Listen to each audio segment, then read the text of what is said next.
엔화의 심리적 마지노선 여러분도 아시는 것처럼 150엔입니다. 달러당. 이게 붕괴됐습니다. 어제 장중에 붕괴됐는데요. 달러당 150.06엔까지 갔어요. 이렇게 되니까 블룸버그에서는요. 또다시 아시아의 외환위기의 공포가 스며든다 이렇게 또 보도를 했습니다. 그것도 1997년에 이어서 두 번째 제2의 외환위기 공포가 서려 있다 이렇게 이야기한 겁니다.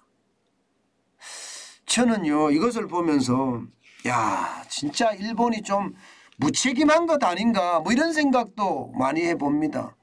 왜냐하면 통화정책을 저렇게 독불장군식으로 펴면요. 예, 일본의 통화가 기축통화인데다가 아시아 시장에서 거래되는 비중이 세 번째로 높습니다. 그러면 예, 이게 달러가 이렇게까지 폭락을 해버리면 과연 여러분 과연 아시아 시장 괜찮을까요? 많은 사람들이 달러를 들고 있거든요.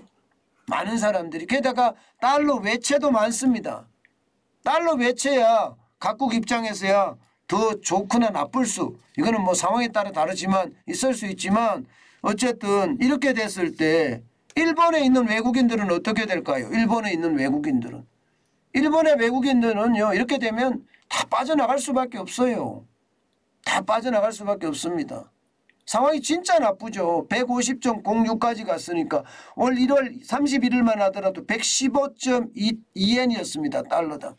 그러던 것이 150.06엔까지 갔으니 이거야말로 가치 하락이 말도 못한다 이렇게 이야기하잖아요. 결국 말입니다. 일본에서 글로벌 자금이 대규모로 이탈하는 건 사실입니다. 대규모로 이탈하는 거. 그만큼 빠르게 지금 일본에서 예, 지금 엔캐리 자금이라는 자금들이 빠질 수밖에 없을 거예요.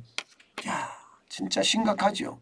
이게 150.06엔이라는 숫자는 여러분 예, 미국 전체 일본 전체의 경제를 보면 이게 굉장히 심각한 숫자입니다. 여러분 보세요. 2011년에는요. 달러당 75엔대까지 하락했습니다. 그리고 아시아의 금융위기 때는 달러당 147엔이었습니다. 147엔. 아시아 금융위기 1998년에. 그런데 지금은요. 150엔을 넘었습니다. 그러니까 아시아의 외환위기가 온다는 이야기가 바로 이 이야기입니다. 예. 심지어 말입니다. 일본이 가장 힘들기 시작했던 데가 1990년, 1991년이죠. 그때 부동산 거품이 무너지면서 일본 전체 경제가 디플레이션으로 빠지는 그런 최악의 상태였거든요. 예. 그때 달러당 160엔 정도 됐습니다. 160엔. 그리고 올쇼크 때는요. 예. 이게 달러당 260엔에서요. 예. 1988년에는 120엔대까지 하락을 했었습니다. 자, 이것을 봤을 때 말입니다. 이 지표를 봤을 때 지금의 달러당 150엔이 넘어선 것은 예, 1998년 아시아의 외환위기에 어떤 147엔 예, 올랐던 것보다 지금 더 많이 올랐잖아요. 이것은요 결국 시장에 지금 충격을 줄 수밖에 없다고 생각을 합니다. 사실 이렇게 오르는 거 방지하기 위해서요. 일본 중앙은행은요. 소리 소문 없이 엔화를 사들였다 뭐 이런 이야기까지 나섰었거든요. 소리 소문 없이. 심지어 뭐 스텔스 개입이라는 그런 단어까지 써가면서 일본은 예, 시장에서 채권도 사들이고 이렇게 한다고 했지만 결국 말입니다. 150엔을 넘어서면서 시장의 충격파는 점점 커진다 이렇게 이야기할 수 있습니다. 자, 여기서 문제가 되는 것은요. 글로벌 자금들이 빠져나가면 예, 기관이나 기업 입장에서는요. 예, 순간적인 유동성 위기를 맞을 수가 있습니다. 유동성 위기를 맞으면 일본 입장에서는요. 그 유동성 위기를 해결하기 위해서 기업이나 기관들이 해외 자산을 팔아서 들여오는 방법이 가장 좋은 방법이거든요.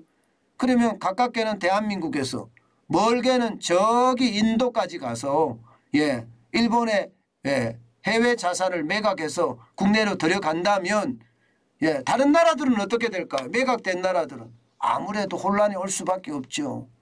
안 그래도 말입니다. 지금 중국 때문에 시끄러워요. 중국이 포치를 넘어서서 달러당 7.2279 위안까지 올라갔습니다. 중국의 화폐도 지금 계속 떨어지기 때문에 이게 불안감이 굉장히 커지는 상태에서 말입니다. 엔화까지 이렇게 150엔까지 올라가니까 이것은 역내의 충격으로 점점 커지고 있습니다. 여러분 보세요. 얼마나 커지고 있는지.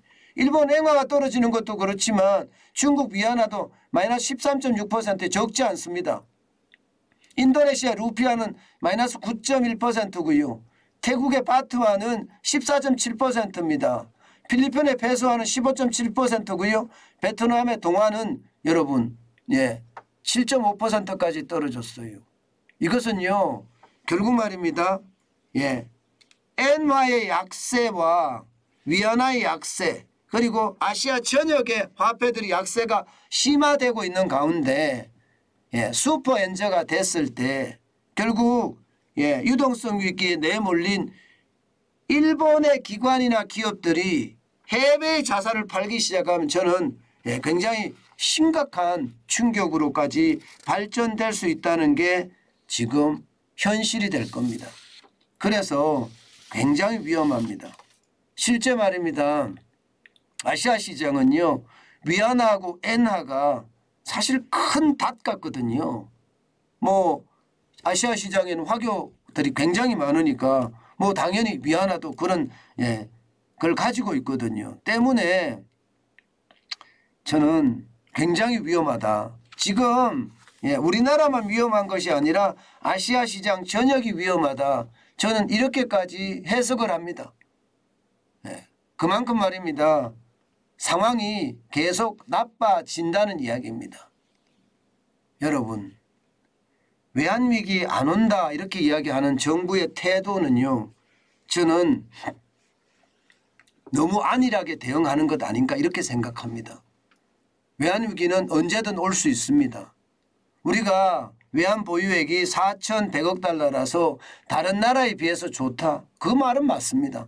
그 말은 맞지만 지난 4,600억 달러 가지고 있을 때 대비해보면 그게 불과 작년 10월에요. 1년 만에 500억 달러가 날아갔거든요.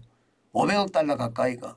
게다가 지금 수출은 계속 적자가 나고 있기 때문에 외환위기 안 온다 이런 얘기를 할 것이 아니라 이렇기 때문에 구체적으로 외환위기도 올 수 있으니 그에 대한 방비책은 이렇게 마련하고 있다. 이런 말로 국민을 안심시켜주는 게 전 필요하지 않을까 싶어요. 제발 안 온다 하지 말고요. 이미 문재인 정부 5년 동안 다 저질러 놨습니다. 잃어버린 5년이라고 제가 말씀을 드렸잖아요. 그런데 이거 잘못하면 윤석열 정부가 다 뒤집어 쓴다. 그 말씀 제가 계속 드렸습니다. 그래서 뒤집어 쓰지 마라. 그래서 있는 그대로 위기의 상황을 진짜 조목조목 국민들에게 보고하고요. 국민들이 협조를 얻을 건 없고요. 정부의 정책으로 밀어붙일 건 밀어붙이고요. 여야가 협치로 만들어낼 수 있는 건 만들어내고 그게 지금 가장 필요하지 않을까 싶어요. 이대로 보고만 있다가는요. 시장의 붕괴 저는 올 수 있다고 봅니다.